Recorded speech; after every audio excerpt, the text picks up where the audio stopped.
ناظرین السلام علیکم ورحمۃ اللہ وبرکاتہ۔ گزشتہ ایپیسوڈ میں ہم نے دعوت اور اصلاح کے تعلق کے سلسلے میں کچھ اشارتاً کچھ باتیں کہی تھیں۔ آج اس گفتگو کو ذرا آگے بڑھاتے ہیں۔ دیکھیے، ہم یہ سمجھتے ہیں اور قرآن کے مطالعے سے اندازہ ہوتا ہے کہ اسلام کچھ رشتوں کو اسٹیبلش کرنا چاہتا ہے۔ پہلے ان رشتوں کے ادراک کراتا ہے، پھر ان رشتوں کو مستحکم کرتا ہے۔ یہ گویا کہ بنیادی طور پر اسلام کا مقصد ہے۔ وہ رشتے کیا ہیں؟ مختصراً وہ اس طرح سے ہیں کہ ایک فرد کا اپنی ذات سے تعلق، اپنی ذات سے رشتہ، یہ ایک رشتے کی ایک ڈائمنشن ہے۔ اس فرد کا اپنے جیسے دوسرے انسانوں سے تعلق، یہ رشتے کی دوسری ڈائمنشن ہے۔ اور پھر فرد کا اس کائنات میں موجود لیونگ یا نان لیونگ اشیاء سے تعلق، یہ رشتے کی تیسری ڈائمنشن ہے۔ اور یہ رشتے ایسے ہیں کہ یہ نہ صرف فرد سے متعلق ہیں بلکہ یہ آپس میں بھی ریلیٹڈ ہیں، اور یہ تینوں رشتے پھر اللہ کی ذات سے جا کے مل جاتے ہیں۔ تو گویا یہ سمجھنا چاہیے کہ ایک قسم کا پیرامڈ ہے، ایک پیرامیڈل رشتے ہیں، پیرامیڈل ریلیشنز ہیں، جن کے بارے میں اسلام یا قرآن ہمیں بتاتا ہے اور دعوت دیتا ہے ان رشتوں کو قائم کرنے کی۔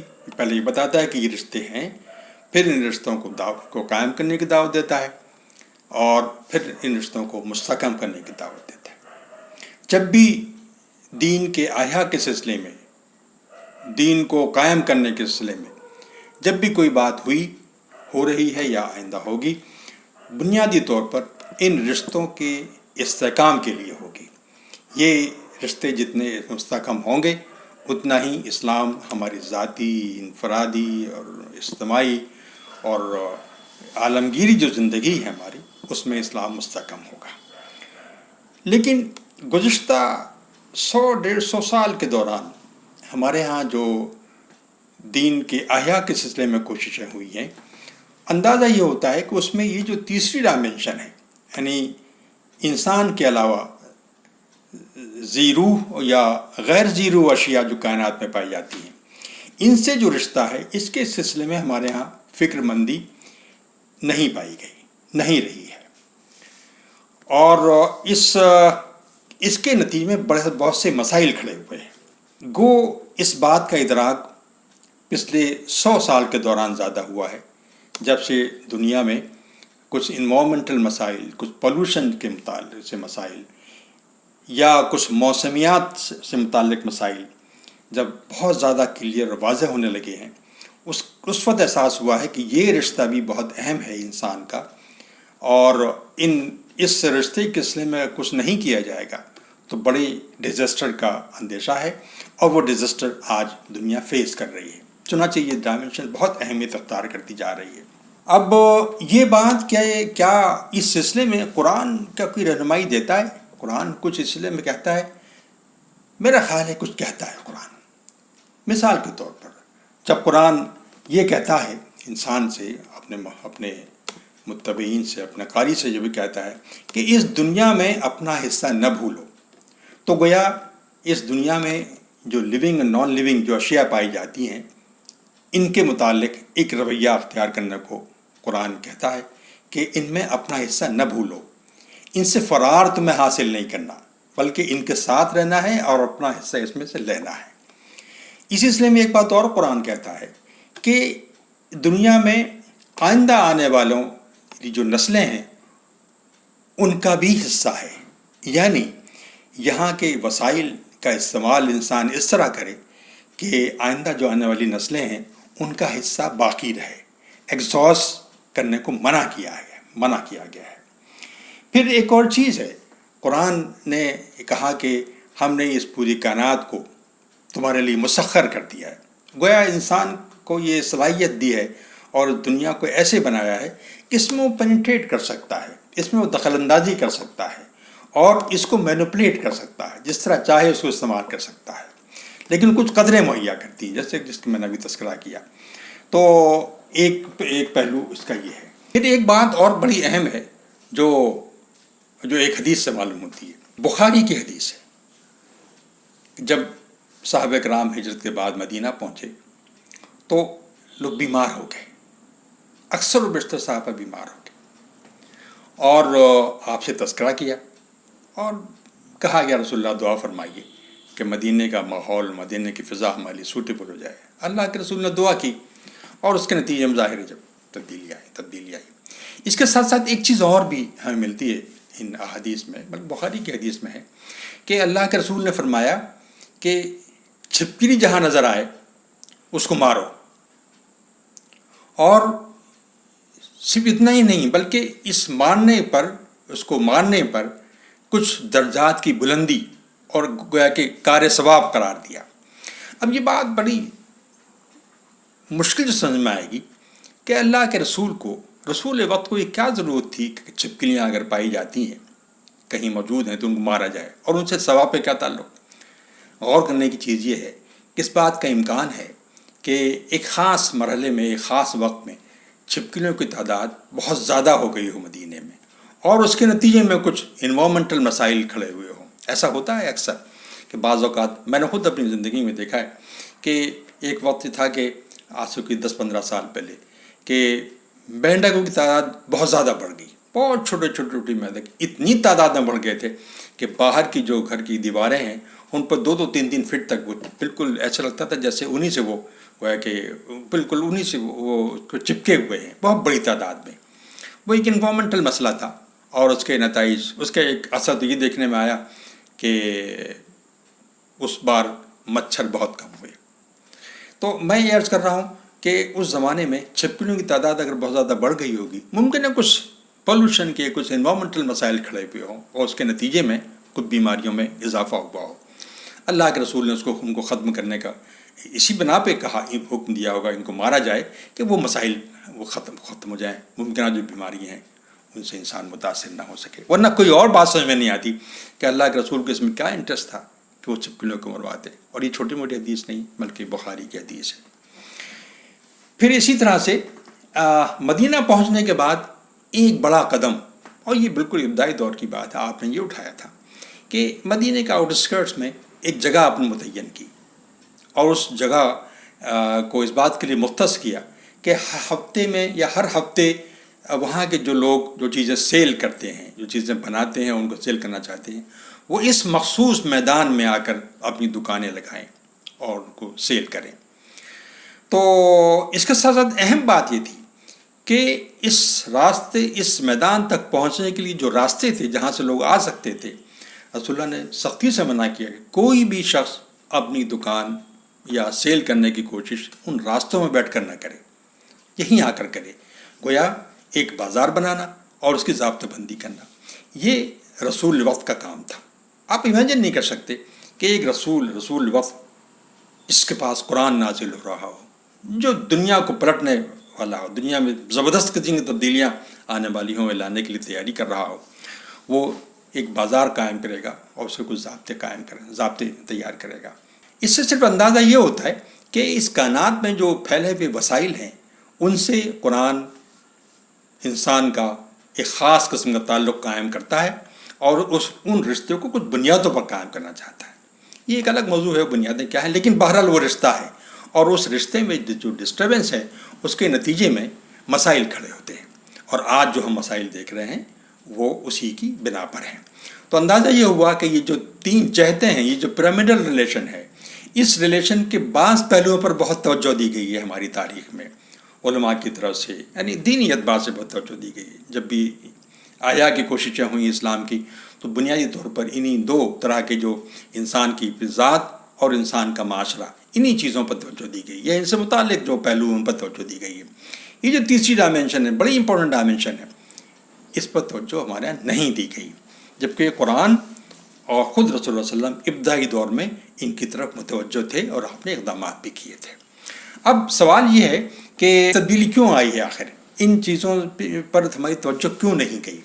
اور آج میں سمجھتا ہوں کہ آج جو دین کے احیاء کی کوششیں ہوں گی، دین کو قائم کرنے کی جو کوششیں ہوں گی، وہ انفرادی انداز میں ہوں یا منظم انداز سے ہوں، جس طرح سے بھی ہو، ان میں ان تمام ڈائمنشن پر اگر توجہ نہیں دی جائے گی تو وہ کوششیں کامیاب نہیں ہوں گی، ناکام ہوں گی، تشنا رہیں گی۔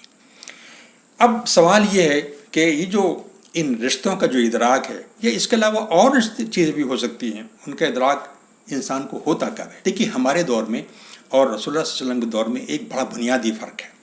آپ جو رسول اللہ صلی اللہ علیہ وسلم کا جو دور ہے، یعنی بالکل ایک ورجن کمیونٹی تھی جس میں قرآن نازل ہو رہا تھا، قرآن سے لوگ واقف نہیں تھے، اس کی کسی ڈیٹیل سے واقف نہیں تھے، بس پہلی بار خدا انسان سے مخاطب ہو رہا تھا، اور انسان کو اس بات کی پوری آزادی تھی، فطری طور پر آزادی تھی کہ وہ قرآن کی آیتوں پر غور کرے، کچھ نتائج نکالے اور ان پر عمل کرنا شروع کر دے۔ اور رسول اللہ صلی اللہ علیہ وسلم نے کبھی بھی اس چیز کو کبھی ڈسکریج نہیں کیا کہ ایک آدمی نے قرآن کی آیت پڑھی، اس سے ایک مسئلہ نکالا، اس پر عمل کر ڈالا، انفرادی طور پر بھی اور اجتماعی طور پر بھی کر ڈالا۔ کچھ لوگوں کا اعتراض ہوا تو رسول صلی اللہ علیہ وسلم کے پاس گئے، رسول اللہ نے پوچھا کہ تم نے کیسے کیا؟ اور نے کہا رسول اللہ وہ جو آیت تھی، رسول اللہ نے سنا اور صرف مسکرا دیے۔ گویا کہ ایک ایسا ریلیشن تھا قرآن اور انسان کے بیچ میں جو کہ بڑا فطری قسم کا تھا۔ آج جس دور میں ہم گزر رہے ہیں اس میں یہ فطری ریلیشن قرآن کے ساتھ وابستہ نہیں ہے۔ ہم قرآن تک پہنچنے کی کوشش تو کرتے ہیں، لیکن بنیادی طور پر ہم قرآن کے ان مفاہیم تک پہنچتے ہیں جو مختلف دور میں آج یا آج سے پہلے جو مختلف علماء مفسرین جن مفاہیم پر پہنچ چکے ہیں۔ تو گویا ایسا لگتا ہے کہ قرآن سے دوری اور اس سے فاصلہ برقرار رہتا ہے، اور ہم ان مفسرین کے خیالات تک پہنچ کر ہم سمجھتے ہیں چاہتے ہم قرآن سے واقف ہو گئے۔